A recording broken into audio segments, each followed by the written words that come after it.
Una giornata super storica, direi che è un grande obiettivo, il punto di partenza, un punto solido, abbiamo messo i piedi sul terreno solido e da qui non si può che andare avanti, non si torna indietro. Una giornata storica, il punto di svolta per guardare avanti. Ieri a Roma la firma della preintesa per l'autonomia, seduti allo stesso tavolo i governatori di Veneto, Lombardia ed Emilia, insieme al sottosegretario Bressa.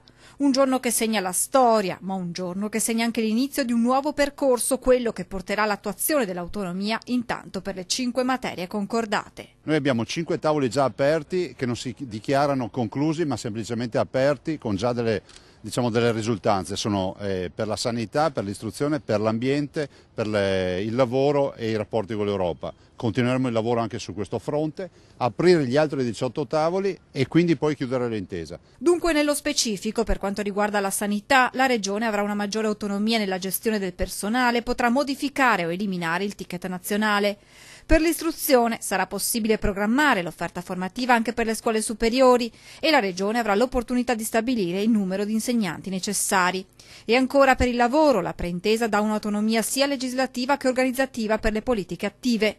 In tema ambientale, la Regione Veneto avrà maggiori competenze per la gestione dei rifiuti e delle procedure di bonifica e per la prevenzione ambientale. Infine la voce più delicata, quella che riguarda l'Europa, al momento senza un accordo definitivo. Se da un lato il Veneto aveva chiesto di poter dialogare direttamente con l'Unione Europea, soprattutto per la gestione dei fondi, dall'altro il governo ha risposto impegnandosi a presentare un disegno di legge ad hoc.